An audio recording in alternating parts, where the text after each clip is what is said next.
पारसी हो, लिंगायत हो, जो भी जाति धर्म के लोग हैं, वो सभी लोगों को न्याय देने की भूमिका उस बजट में होगी। देख लिया दर्शकों, आप बजट पर हंगामे के आसार है, लेकिन आखिर नियम क्या कहते हैं आपके लिए? आइए, हमने आपके लिए केस हिस्ट्री तैयार की है, फुल और फाइनल एक्सरे रिपोर्ट आपको मैं बताता हूं दर्शकों। केस हिस्ट्री आपके सामने रखते हैं, क्या कहती है, कितना समय दिया जाता है। सदन में बोलने के लिए समय सीमा पहले से ही तय होती है दर्शकों, नियम समझ लीजिए। बिजनेस एडवाइजरी कमेटी सभी का समय तय करती है। क्या होता है इसमें? कमेटी में मौजूद 26 सांसद सभी की समय सीमा तय करते हैं। कमेटी में 15 सदस्य लोकसभा के रहते हैं और 11 राज्यसभा के होते हैं। कमेटी के सदस्यों का चुनाव स्पीकर करते हैं। एक और बात महत्वपूर्ण है, दोनों सदनों से दलों के सांसदों की संख्या के आधार पर चुनाव किया जाता है। कैसे? अगर इस कमेटी में कोई भी मंत्री और सदस्य नहीं रह सकता है, यह भी एक बात है। लोकसभा में इस कमेटी के अध्यक्ष लोकसभा के स्पीकर होते हैं और राज्यसभा में इस कमेटी की अध्यक्षता करते हैं सभापति। दर्शकों, एक और बात इसमें महत्वपूर्ण हमें देखने को मिली, किस पार्टी को बोलने का कितना समय दिया जाएगा यह भी निश्चित होता है। किस आधार पर? कि उस पार्टी के सांसदों की संख्या क्या है। जिसके ज्यादा है उसे ज्यादा समय मिलेगा, जिसके कम है उसे कम समय मिलता है दर्शकों, और यही बात है। लेकिन उसके बावजूद भी हंगामा होता है। स्पीकर अपने विवेक के आधार पर भी कई लोगों को बोलने का समय देते हैं, और जो निर्दलीय चुनकर आते हैं स्पीकर को बोलने के लिए वो नोटिस देते हैं। यह आपने देख लिया दर्शकों, यानी पहले से तय होता है, उसके बाद भी हंगामा होता है। और हंगामे के लिए क्या तैयारी है, मैं आपके लिए टेस्ट रिपोर्ट लेके आया हूं दर्शकों। आज टेस्ट रिपोर्ट क्या बताती है, आइए दिखाते हैं। विपक्ष की हंगामे वाली रणनीति तैयार हो गई है। फिर से हमारी टेस्ट रिपोर्ट कह रही है क्या होगा, एक के बाद एक कई मुद्दों को लेकर हंगामा किया जाएगा। मॉनसून सत्र में पूरे आसार हैं। इतना ही नहीं दर्शकों, कई मुद्दों पर सरकार को घेरने की प्लानिंग अभी से की जा रही है। साथ ही साथ सुप्रीम कोर्ट की आंतरिक रोक के बाद नेम प्लेट विवाद पर सियासत होगी। नीट मसले पर आज ही राहुल गांधी और शिक्षा मंत्री में बहस हुई है।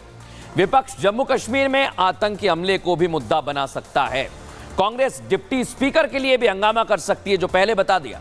पिछले दिनों हुए रेल हादसे पर भी सरकार को घेरने की पूरी रणनीति बना रहा है विपक्ष। और विशेष राज्य का दर्जा मामले पर आरजेडी ने सियासत शुरू कर दी।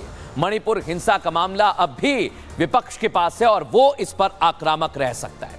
लेकिन दर्शकों, एक और महत्वपूर्ण बात कि आखिर होगा क्या, क्योंकि सत्र बचा है, पीएम ने नसीहत दे दी है, क्या विपक्ष मानेगा? हमारी फाइनल रिपोर्ट इस पर आ गई है। फाइनल रिपोर्ट क्या कहती है, आइए जरा आपको बता दें। फाइनल रिपोर्ट आपके सामने रखते हैं दर्शकों। मॉनसून सत्र में सरकार का फोकस जनता के मुद्दों पर रहने वाला है। मॉनसून सत्र में 6 बिल लाने की सरकार तैयारी भी कर रही है दर्शकों। सत्र के दौरान सूचीबद्ध विधेयक में फाइनेंस बिल भी है और सरकार डिजास्टर मैनेजमेंट बिल भी सदन में लेकर आएगी। खबर तो यह भी है कि सत्र में बॉयलर्स बिल भी केंद्र सरकार लाने की तैयारी कर रही है। भारतीय वायुयान विधेयक पेश करेगी मोदी सरकार। हमारी रिपोर्ट यह भी बताती है कि coffee promotion and development bill भी लाया जाएगा। यह महत्वपूर्ण बिल है। और rubber promotion and development bill भी लाने की सरकार तैयारी कर रही है। लेकिन सत्र में डिमांड फॉर ग्रांट्स के आधार पर चर्चा और मतदान भी होगा। इसके अलावा एप्रोप्रिएशन बिल पारित किया जाएगा। लेकिन इन सब के बीच जम्मू कश्मीर के बजट पर भी निगाहें रहेंगी, क्योंकि चर्चा होगी। लेकिन ये बिल तभी आएंगे दर्शकों, ये बिल तभी पास होंगे जब सदन चलेगा, वहां हंगामा ना हो। इसीलिए प्रधानमंत्री ने नसीहत दी, लेकिन उस पर भी वार पलटवार सियासत हो रही है। सुनिए जरा। प्रजातंत्र की जो धज्जियां उड़ाने का काम है प्रधानमंत्री जी आप पिछले 10 साल से कर रहे हो, और जिस 2.5 घंटे में आप इतना परेशान हो गए। 2.5 घंटे में आप इतने परेशान हो गए, आप कह रहे हो मेरे पसीने छूट गए। भाई पसीने तो छूटने हैं, आप कह रहे हो मेरे को बोलने नहीं दिया। सदन में विपक्षी दलों को अपनी बात रखने का मौका मिलना चाहिए। अगर वो पहले दिन से अगर ये कोशिश करते कि विपक्ष को विश्वास में लेकर चलें और उनको उनकी आवाज़ को न दबाया जाए, तो शायद ये नौबत नहीं आती। तो विपक्ष के पास कोई जब विकल्प नहीं बचता है तभी जो है वो उस तरह का रास्ता अपनाते हैं। तो ये सच्चाई की आवाज़ को, छात्रों के भविष्य पर आज ये अंधकार लाने का जो काम भाजपा कर रही है, उसके काम पर हम बाधा डालेंगे और छात्रों के हित पे हम अपना संघर्ष जारी रखेंगे। संघर्ष तो होगा, लेकिन क्या आपके काम होंगे, ये बड़ा सवाल बना हुआ है। बहरहाल आगे बढ़ेंगे और आज की एक और एक्स्ट्रा रिपोर्ट हम आपके लिए लेकर आए हैं जो आपको देखनी चाहिए। दर्शक, कर्मचारियों से जुड़ी हुई खबर क्या कहती है? सरकारी कर्मचारियों की शाखा लगेगी। 58 साल बाद कर्मचारियों को कौन सी छूट मिली है? आरएसएस को लेकर मोदी सरकार ने क्या फैसला किया और मोदी के आदेश से विपक्ष क्यों बौखला गया? दर्शक, ये सवाल है कि आखिर एक आदेश आया और उस पर सियासत ऐसी होती है जिसकी कोई हद नहीं। दर्शकों, लेकिन आप सोचिए, मोदी सरकार ने सरकारी कर्मचारियों के लिए बड़ा फैसला कर लिया है।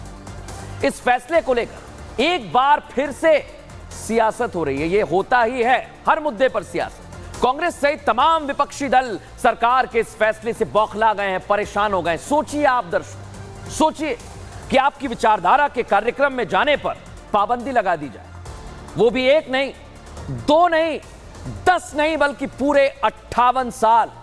तो आपको कैसा लगेगा? मोदी सरकार ने सरकारी कर्मचारियों के इसी दर्द को समझा और 58 साल पुरानी बेड़ियों को आजाद कर दिया है। अब कांग्रेस सहित विपक्षी दल इस फैसले पर चाहे कितनी भी चीखम चिल्ली कर लें, इस फैसले को लेकर आम जनता में चाहे कितना भी भ्रम फैलाया जाए, लेकिन मोदी सरकार ने वो बेड़ियां तो तोड़ दी हैं जिसमें सरकारी कर्मचारी पिछले 58 सालों से बंधे हुए, और अब कर्मचारी अपनी इच्छा से संघ की सदस्यता के साथ कार्यक्रम में हिस्सा भी ले सकते हैं। सोचिए आप। लेकिन अब मैं आपको बताऊंगा इस रिपोर्ट में कि यह फैसला कैसे लिया मोदी सरकार ने। देखिए जरा। देश भर के कर्मचारियों के लिए आरएसएस के दरवाजे खुल गए। मोदी सरकार ने अपने एक फैसले से कर्मचारियों को कानूनी जंजीरों से आजाद कर दिया है। सरकारी कर्मचारियों के लिए 58 सालों बाद इतना बड़ा दिन आया है। सरकारी कर्मचारी अब बिना किसी रोक टोक के संघ के कार्यक्रम में शामिल हो सकेंगे, जिससे उनमें अनुशासन के साथ राष्ट्रवाद की भावना और बढ़ेगी। वर्तमान के शासन ने आज उस पाबंदी को जो हटाया है, ये निर्णय समुचित है और भारत की लोकतांत्रिक व्यवस्था को ये निर्णय पुष्ट करेगा। मोदी सरकार के इस फैसले से विपक्षी दल बौखला गए। कांग्रेस ने केंद्र के इस फैसले पर सवाल उठा दिया। कांग्रेस अध्यक्ष मल्लिकार्जुन खड़गे और जयराम रमेश ने ट्वीट कर सरकार को घेरा। कांग्रेस नेताओं ने सोशल मीडिया प्लेटफॉर्म पर यह भी याद दिलाने की कोशिश की है कि आखिर 58 साल पहले ऐसा क्यों किया गया था। सरकारी कर्मचारी भारत के संविधान से बंधा है, भारत के कानून से बंधा है। तो आज आरएसएस ज्वाइन करेगा, कल तमाम और धार्मिक संगठन हैं, उनकी गतिविधियों को ज्वाइन करेगा। तो सरकारी